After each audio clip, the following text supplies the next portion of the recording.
சாந்தி. அவ்யக்த சமிகை 16 மே 2026. बाप दादा अनबान அறிவுரை. जैसे साकार बाप ने अतक और एकरस स्थिति का एग्जाम्पल बनकर दिखाया, वैसे आप बच्चों को भी औरों के प्रति एग्जाम्पल बनना है.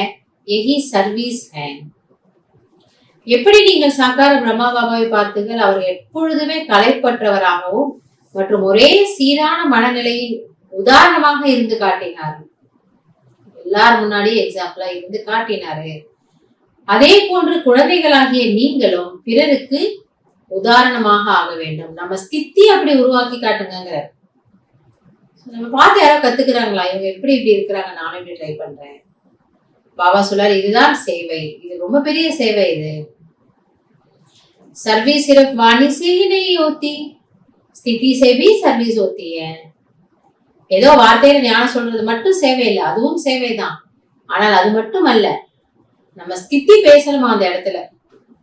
இப்ப பாக்குறவங்களுக்கு இது ஃபீல் ஆகணுமா, இப்படி ஒரு சிச்சுவேஷன்ல இவங்க எவ்வளவு ஸ்டேபிளா இருக்கிறாங்க. அப்ப இவங்க எப்படி ஸ்டேபிளா இருக்கிறாங்க? பாபான்னு ஒருத்தர் இருக்கிறனால ஸ்டேபிளா இருக்கிறாங்க. அந்த முரளி மகா வாக்கியம் உள்ள போனதுனால ஸ்டேபிளா இருக்கிறாங்க. யோக சக்தி இருக்கிறதுனால ஸ்டேபிளா இருக்கிறாங்க. தாரணா இருக்கிறதுனால ஸ்டேபிளா இருக்காங்க. இது உங்களுக்கு ஃபீல் ஆகுது இல்லையா?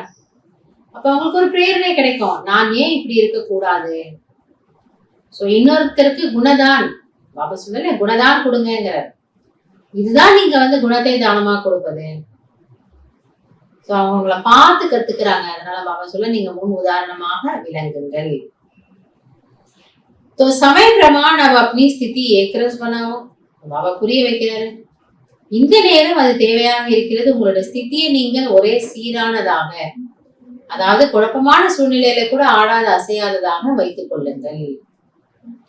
அப்படி நீங்க உங்க ஸ்திதிய உருவாக்கிக்கோங்க. நம்ம பார்த்து மத்தவங்க கத்துக்கணும். நல்லது. ஓம் சாந்தி.